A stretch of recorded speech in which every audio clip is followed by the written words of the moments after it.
প্রশাসন বিএনপি যথেষ্ট কারচুপির চেষ্টা করেছে। বিএনপির লোকাল লিডাররা মানুষকে ঘরে ঘরে গিয়ে ভয় দেখিয়েছে। বিএনপির লোকাল লিডাররা রাতে গিয়ে টাকা বিলি করেছে। বিএনপির লোকাল লিডাররা ভোট রিমোট সেন্টারগুলো ধামাউড়া, ওরাইলের ধামাউড়া, ধোবাজাই ওগুলোতে গিয়ে ভোট ছাপিয়েছে, রিড করেছে এবং তারা ফলাফল বিভিন্ন কেন্দ্রে আটকে রেখেছে। গতকালকে রাতে উচালিয়াপাড়ায় রাত 10:30 পর্যন্ত আমি কেন্দ্রের ভিতরে ঢুকে 5 বারের মতো ফল গণনা করতে বাধ্য করেছি এবং দেখা গেছে এতগুলো ভুয়া ভোট, ভুয়া ব্যালট পেপারে তারা খেজুর গাছ মার্কায় দিয়ে এসছে এবং তখন আমাকে তারা মারতে গিয়েছিল বিএনপির লোকজন। সেনাবাহিনী গিয়ে পরিস্থিতি নিয়ন্ত্রণে আনে। প্রশাসন অসম্ভব রকম বায়াসড ছিল আমাদের প্রতি, পদে পদে তারা থামানোর চেষ্টা করেছে, হেনস্থা করার চেষ্টা করেছে।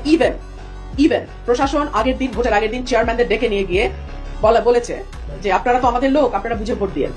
সো এরকম দুষ্টামি প্রশাসন করেছে এবং আমি বলবো যে এই যে পলিটিশিয়ানদের তাচ্ছিল্য করা, এটা হচ্ছে গত 15 বছরের সংস্কৃতি। কারণ প্রশাসনের উপর নির্ভর করে গত 15 বছর সরকার চলেছে। কোনো পলিটিশিয়ান নিজের জনপ্রিয়তায় জিতে আসতে পারে নাই। সো প্রশাসনের মজ্জায় ঢুকে গেছে যে দে আর অল ইন অল। শুনেছেন